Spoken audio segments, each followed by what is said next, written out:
Hello, America.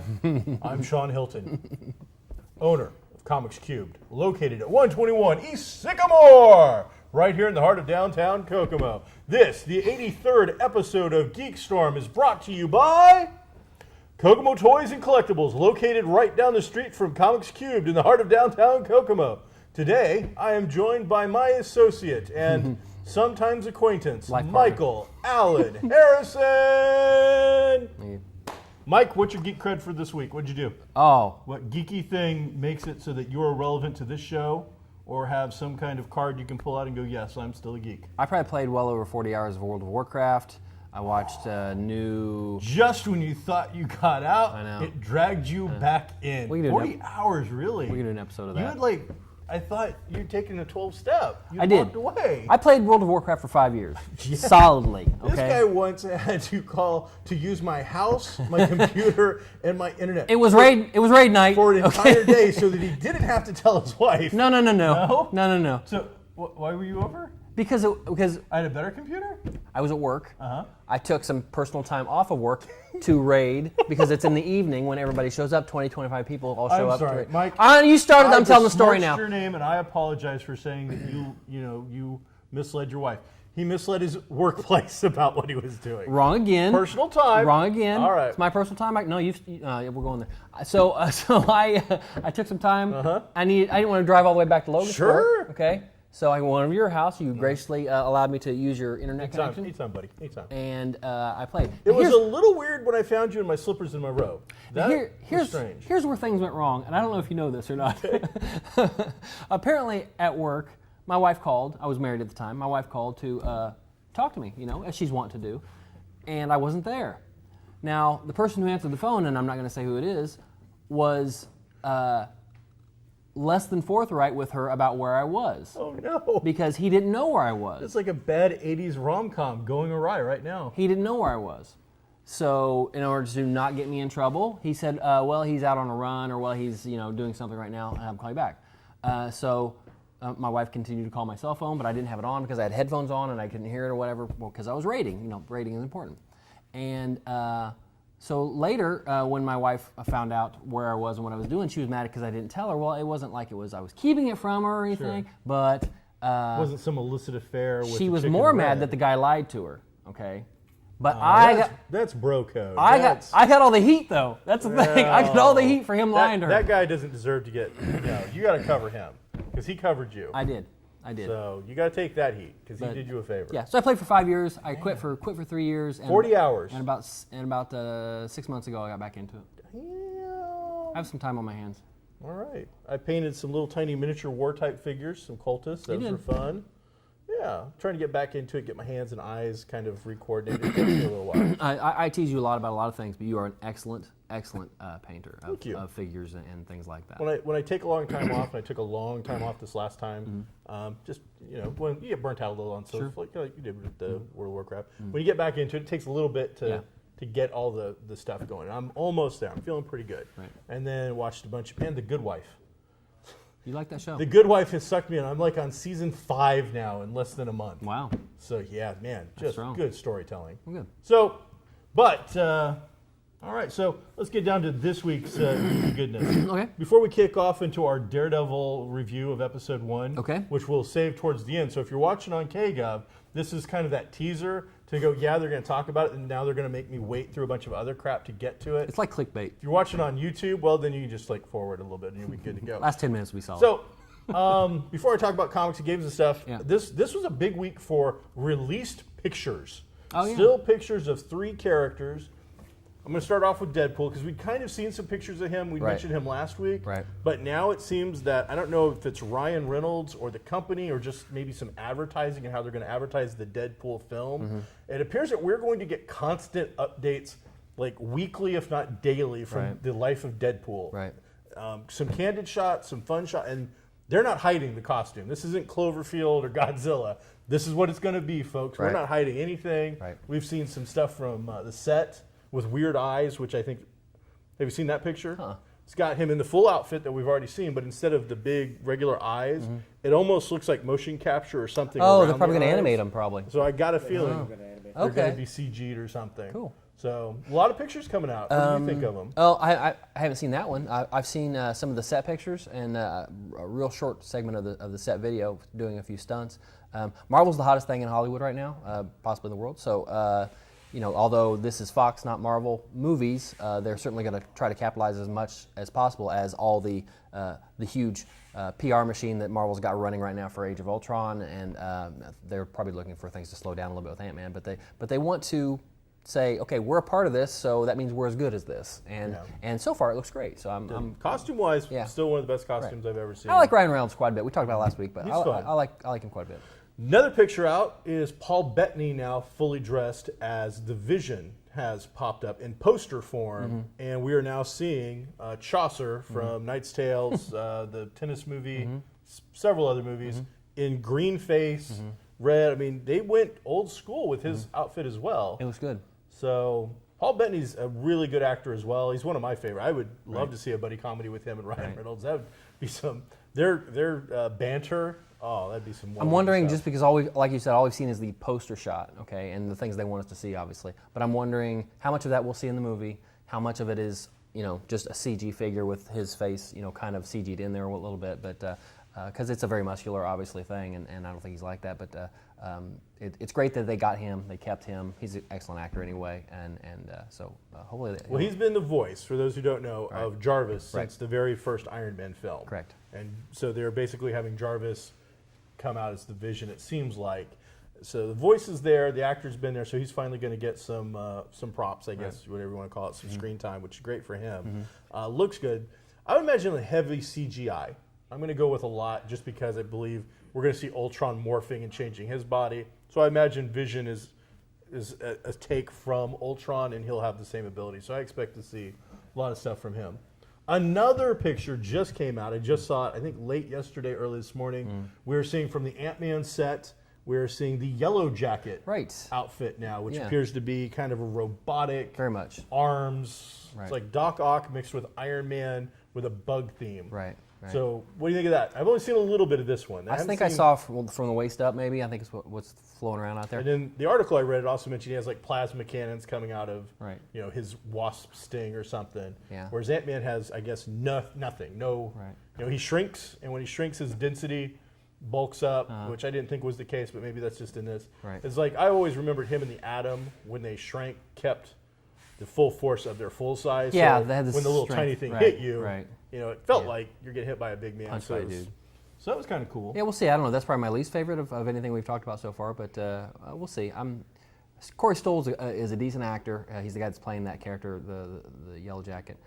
He was in House of Cards, and he's been in a few other things. He's in that. The fans are trying to get in. They're watching us from the windows today. What's that? The Strain, that TV show. He's in that with a horrible wig, and he's decent. We'll just see. Again, it's going to depend on the movie. You can have good actors in crappy movies. Sure. We'll see. I'm looking forward to it, and I'm not going to crap on it until I have to. And there's been a fourth big picture. The Joker.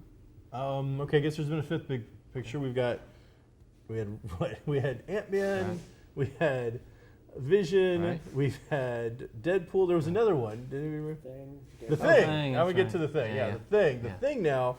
Now we've had a lot of versions of the Thing. Sure. We've had an animated rock guy who had a ring. Right. Thing ring. Do your thing. Oh yeah, I forgot about that. We've had bad Roger Corman Thing in plastic foam suit. Right. We've had Michael Chiklis in a horrifically bad Thing outfit where it was rocks but fairly smooth. Right. Actually had more resemblance to the original Kirby Thing than probably anything. Right. Now we have the newest one, which is a bunch of rocks.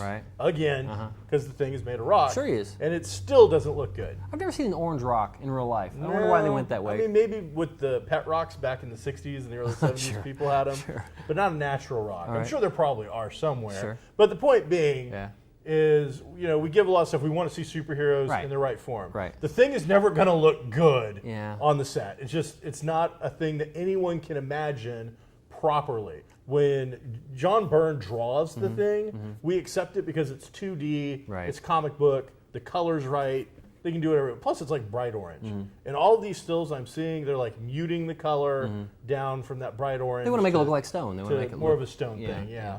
So what, did you get a good look at it? Because I've seen a couple of good shots of that one now. I just saw the one. I saw one, and then a side-by-side comparison saying that it should look like this, and it just had the the brow that it doesn't have, that's piggy. Honestly, this is my favorite on-screen thing. Look so far. I know you haven't seen it in action. I've just seen still shots, and that's a big deal because once you try to make that look alive, rocks, that's where it can it's either going to blow us away or it's going to be meh, no matter what they do. I think so. That's a toughie. Yeah. And then you had Jared Leto. Yeah. First they had a big picture, just the whole Suicide Squad cast. Right, that was kind of cool. I like But without Jared Leto. Right. Now, because of that, people are like, where's Jared Leto as the Joker? Jared Leto is going to play the Joker. Right. Where's he at? And so they did a picture that kind of is very similar to the Killing Joke picture. Right.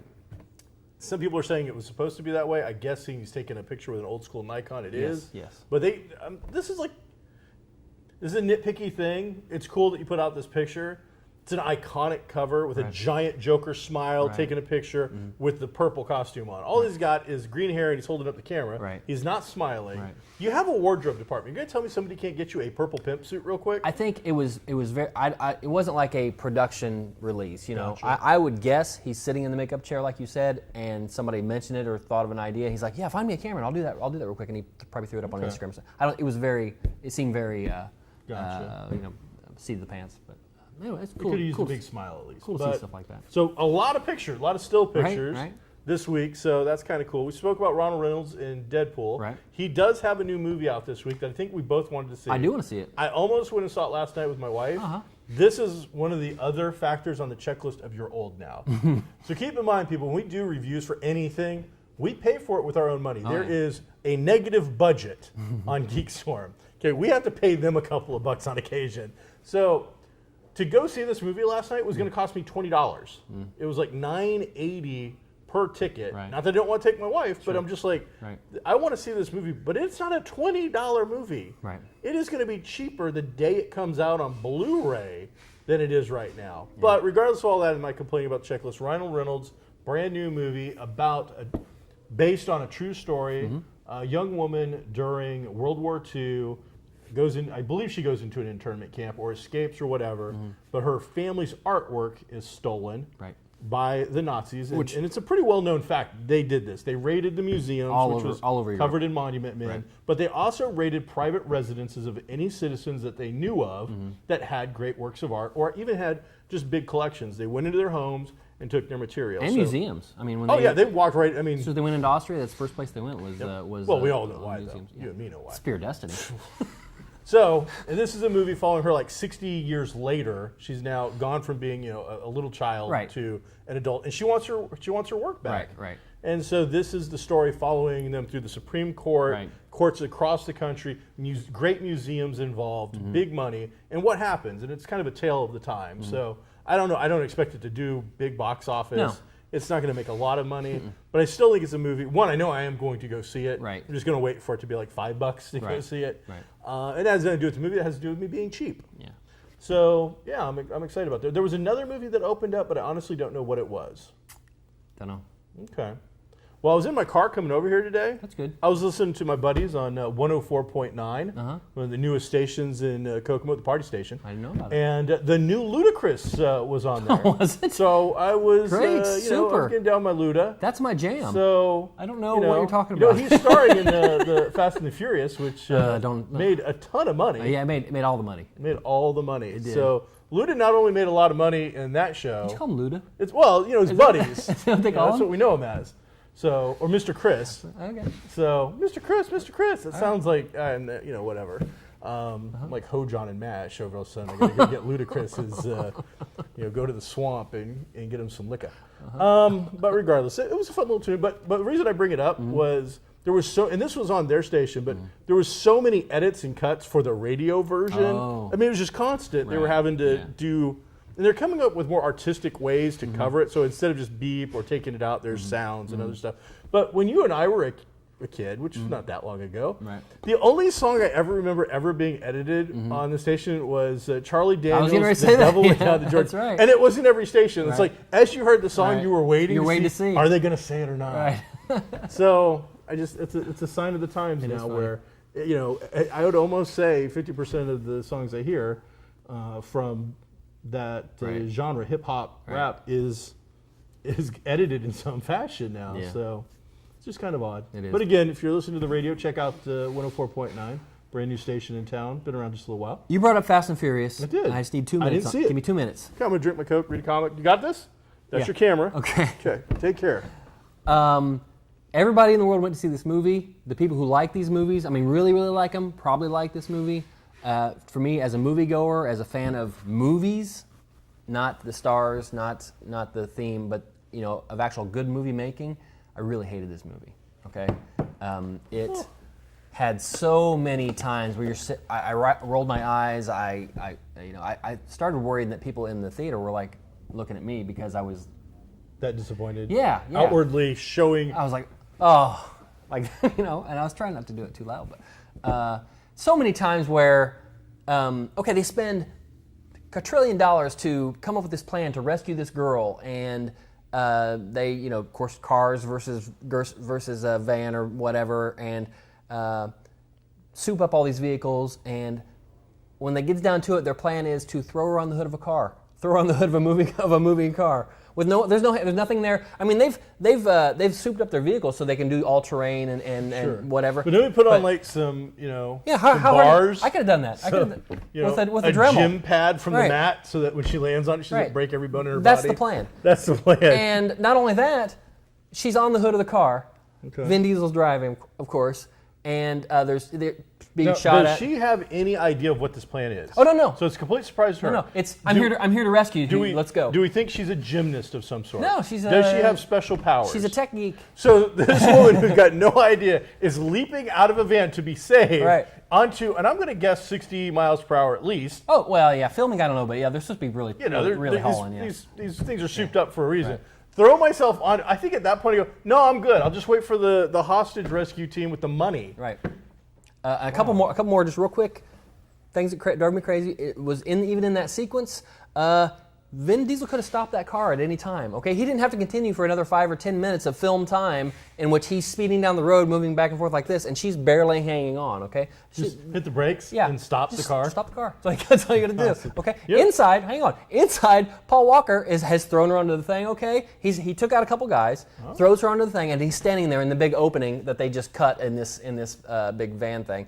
And the bad guy comes up behind him. Could have easily just went like that and pushed him out. Nope, they fight. Okay, and it was a very good fight. And I think it was one of the guys from the show we like so much. I love that show. It's so great. The Raid. Yeah. The Raid. I think he's one of the guys. I think he's one of the guys from either one or both of the Raid. Okay. He was great. So those two hand-to-hand fights were great. That hand-to-hand fight was great, and the Rock versus Jason Statham hand-to-hand fight was really great. So good action movie. Yes. This was a check your brain at the door by the biggest bucket of popcorn you can. I'm prepared to check my brain. Okay. What I'm not prepared to do is believe that Vin Diesel can do a Hulk stomp, okay, and make a building collapse. That's what I am not prepared to do. Okay. That happen? Yes. That's where I draw the line. Okay. Well, he's Thumper. I don't. He's thumping. So see it if you want, but. I mean, I'll go see it. I like stupid action movies, so. I think that'll be fun. All right. So I'll check it out. Right. Hey, in the world of comics, Dark Horse Comics has put out a brand new book called Rebels, which has nothing to do with Star Wars or anything like that. This is militia. This is the Revolutionary War, and is a historical comic. Now, it's not historical in the sense that they are, regurgitating history, but it is historical in the fact that they are looking at real events, putting in fictional characters and doing new stuff with them. There has been a trend recently in comic books to do historical fantasy or historical fiction with Image's book called Manifest Destiny, where it's Lewis and Clark and finding out that there's, the American natives are hanging out with centaurs or cyclops and other weird monsters. Abraham Vampire Killer or whatever was another version. There's another one getting ready to come out that's like George Washington and that whole kind of nonsense. So this is a down-to-earth, real people, coming with terms to how do we deal with the redcoats and what's going on and taxation. And it's really well put together. It's a good-looking book. It's got a lot of depth to it. It's something worth checking out. So it's something completely different. Check that out. From Image Comics, we got Savior #1. I read it. It's Todd McFarlane is involved on the writing team. They've got another guy helping him, and it is nonplus. Well, excellent artists usually make awesome writers. There you go. I say that with a bit of sarcasm. First issue is completely forgettable. Just nothing interesting. The art's okay, but they even have some big scenes. This feels like something that is being storyboarded for television. Gotcha. So I would take a pass on it. I was really excited about it. The theme sounded cool. I'm not even going to bother to tell you about the theme. I'm just going to skip it. Okay, good enough. So game-wise, Oh, there's more? we got a fun little game out this week What's it called called? Harbor. Is it a new game or new to you? This is a fairly new game. It's been out for less than 6 months, so sure. that's in the world of gaming because of distribution, how it works. Yeah. That's pretty new. It's by Tasty Minstrel Games. This is a worker resource game, which means you're going to control a guy. He's going to go every turn around doing different things to get you stuff to eventually help you win the game. Okay. So lots of fun little bits, and it's got a cool commodities market concept. The idea is that you're going to get and raise or earn stone, pieces of wood, Resources. livestock, and one other thing, which off the top of my head I don't remember. But there's a little board at the top that have all those things and tell you what they're worth. Every time you buy the highest one, its value then goes down, and the others all keep moving up. Okay. So as we're both trying to collect stone, Right. I turn stone in. Right. All of a sudden now stone's worthless. But you've been collecting stone Got as a ton well. of it, right. So you're like, what the hell am I going to Right. do with it? So you're constantly got things going on. Even if it's not your turn, you're involved in the action because Right. you want to see what's going to happen. Right. So it's got lots of fun little bits in it. There's lots of cards. Good little game. It's $19.99. It's set for 2 to 4 players, anywhere from 30 minutes to an hour. Cool. It's going to get longer with the more people you have. Right. But a lot of fun. Right. Hey, let's get to the meat and potatoes of this episode. We got like 9 minutes. Let's call it 8 minutes, and we're going to talk about one thing. What's that? And that is the man without fear, Oh, boy. Daredevil. Whoo, 50 now. And all right, so Netflix. It's the only way you're going to see it right now until Right. it's Oh, yeah. on Pirate Bay or Right. whatever one's still alive and not knocked off, because Right. I'm sure this will be coming out soon. Right. These are 52, 53, 54-minute episodes. So you're getting 10 minutes longer than a typical American television show right now, right. with no commercials. Right. So, and cut in a manner that doesn't feel like you're getting those breaks that are Right. just so Yeah. obvious when you take a Feels like a TV movie. show Feels like a movie. and put it on there. So I've only watched the first episode. Me too. And I was pretty happy with it overall. One of the things I liked about it is, and we're not going to give a lot of spoilers just No, yet. no, So that's brand they new. introduced the major cast members of Matt Murdock / Daredevil, Foggy Nelson, and Karen Page, which if you read Daredevil comics, those are 3 major players. They mention Wilson, well, they don't really mention Wilson Fisk or the Kingpin. Right. But you get the idea. You hear his voice. He's involved some stuff. There's some other guys involved. They don't wait. You see Daredevil in action Right away. within the first 10 minutes. Great scenes, a lot of stuff going on. And the lawgiver is, he's getting involved. That's the toy of the week right there, the What is- lawgiver statue. Oh, the lawgiver Lawgiver. is Yeah, Daredevil. here. Kick Here, his butt. here, Kokomo Toys. You imagine if Daredevil had landed on the Planet of the Apes instead of 4 astronauts? That'd be weird. How did he get there? Well, who knows? He probably slingshotted around the sun. NASA's really dumped their requirements. Either way, so you get to see him in action super quick. We're not sitting around waiting till the end of the episode Right. to see that, which I thought they might pull on us. Right. You get to see him in action like twice. Right. Great fight scenes. Only complaint about the fight scenes, they're all super dark. Both are so dark that there are scenes where he does flips or does Right. jumps, very acrobatic character, high action intensity character. You can't see those moves, or at least, now I'm colorblind. So sometimes maybe there are things that I can't make out. But did you have any problems? Because there was at least 1 or 2 actual like sequences where guys are flipping around, he's doing something. Yes. And I could not, I'm like, I know he did it because of the next action, Right. but I didn't actually see it. It was odd in that it was almost on purpose, and I don't know if it was because they weren't happy with the action or if they wanted it to be dark like that. So you kind of got a feeling. I mean, Daredevil's blind, so maybe you have some type of feeling of how he is or how he feels. but as a viewer, it was a little tough in spots. Both fight scenes, they were very dark.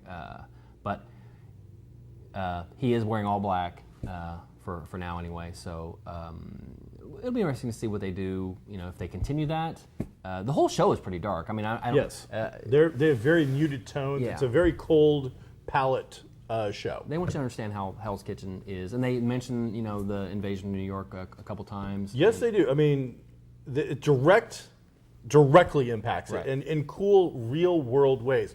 No, we don't see Chitauri ships. We don't see images or flashbacks of the Avengers invasion. Right. Instead, they're like, yeah, the properties values around here went to hell because the entire section was destroyed. So that's how you can afford this. Right. And that to me, it's like, wow, that's fun because it's Daredevil, it's the Avengers, but that's a real world problem in a real world situation that makes sense to me. And it plays into the main plot of this first episode too, with the reason Karen Page is running and how the people that made a lot of money on the destruction of New York and continue to make money, and that's what happened. Okay? Yeah. Somebody would fill their pockets. Real world. Yeah. I would imagine after, hate to always, I don't always bring it up, but I hate to bring up 9/11, but I imagine after 9/11, there was a lot of people that made a lot of money on, masks and gloves in that area. I'm sure the construction, the hauling out, the deconstruction, everything. Imagine, the Chitauri invasion. They were dropping ships on things all over the place. So even the cleanup. How about the cleanup? Hauling you're making a fortune. Alien the size of that building. Let's get that chopped up and get it out of here. So that looked really good. The whole story is pretty good. You get a story in the first episode. Oh, so you get some episodic style television, but it didn't feel like that to me. It felt a little more like a BBC show. Right. Maybe it's that extra 10 minutes, the more depth you got. The casting of Foggy is one of my favorite castings I've seen in a long time. I don't remember him from anything. The banter between those two, I believe they're friends. The way you and me act around each other, we're comfortable enough to say just really stupid things when we're together. Right. But they did the same thing. I mean, there's a thing, where Foggy's like, yeah, she just gave us some weird shrugs to sit on down. Right. And Matt's like, all right. So there's just funny little things like that. Good. Everything overall, I'm going to say, pretty thumbs up, except for the very first scene. This gratuitous shot of him. Now, Matt Murdock is a Catholic character. Oh, right. And they play that up in the comics and always have through the iconology of what's going on. Sure. His famous poses are almost always, Batman's always on a gargoyle. Daredevil is always on top of a church around a or a cross or something like that. Right. So that's his big thing. So it starts off with him in a confession, Right. except it's not confession. Now, I'm not Catholic, and I've never been to confession, but I don't think confession is just you talking about your life, period. I don't know. I did something bad. No, I was like, let me tell you about my dad. And then you tell a story. Well, it's like a 5-minute story. It was a long of him monologue. just talking about how his dad did stuff. And, and then at the end you get I'm not, here to talk about, I'm not here to apologize or whatever, to ask for forgiveness for what I did. Right. I'm here to do, and it was in an ad for what I'm about to do. Right. And it was funny because as he says it, I go, that's not how that works. And then the priest goes, this isn't how that works. I'm like, that's great. Yeah. So looking forward to it. You got all 13 episodes out, ready to go. There was some talk there for just a short minute that maybe for the first time Netflix was going to go weekly. Right. And they weren't going to do it. But it all came out. I'm glad they didn't do that. My other nitpick was it didn't launch until 3:01 Eastern time. So that Pacific time, it would start at midnight. Right. Netflix doesn't have the technology to turn the boxes on in time zones or something, so that because I would have stayed up till midnight and watched that first episode. If at 12:01 it had aired, I would have watched it last night. Right. Instead, I don't know what time. I think I watched it at 7:10 or something. This morning, yeah. Got some McDonald's, got my little egg McMuffin. And I sat down, gave myself a little fat guy's treat. The only thing I'm looking forward to seeing how they explore it is his powers in general. They showed a little bit about him, his lie detector. How he. You hear the heartbeat and you see a little bit of a You visual. didn't see any of the Ben Affleck X-ray vision kind of thing. It'll be interesting to see, probably when they get into a stick, I would imagine, when he starts getting involved, see how he sees. We know how Daredevil sees. How are they going to decide that he sees? That he sees a how are they going to visualize it for us? It'll be interesting. So there you go. Yeah. Well, that's the show for this week. International Tabletop Day is tomorrow, so you probably won't know about that because that'll be coming up. But Comics Cubed is hosting on May 2nd, the first Saturday in May, the annual Free Comic Book Day. I have got more free comic books in my car right now than I've ever had in the past 15 years. That's a lot. We've got more comics right now than we do on a normal ship week of stuff I paid for. That's a lot. Yeah, For Comic Day is a big deal. Huge. So I know speaking we're of going to big- have characters there. Oh, are you? Yeah, well, we might. I don't know that I can talk about it yet, actually. Guy in a white outfit that messes with rebels. Oh, that'd be good. But a newer version. Oh. Maybe. Maybe. I don't know if you'll... By May 2nd, Yeah. it was pretty confident. We'll see. Okay. You know, but either way, there will be some stormtroopers. I'm sure there'll be some other stuff. Maybe maybe a Captain America will make an appearance. Right. Wonder Woman could be on tap. I've heard. Speaking of big numbers, here at Kokomo Toys, Kokomo Toys. they just got in over 1,000 pop figures. Now, Pop! If you don't know what that is, here's a picture of one right here, and it is. I just like doing that. And and they have over 250 different individual characters, and then they got multiples, 5, 6 of each one of those. Characters from the Game of Thrones. Oh, anything you think of. Lumiere from Beauty and the Beast. Mike, say goodbye. So come and see the pops. You'll see some video of it right here. It's a wall of figures, and it's pretty cool. Any pop culture item you can think of, they can still see you, and is there. So come in and check that out. I guess Sean's mic doesn't work Is it back? anymore.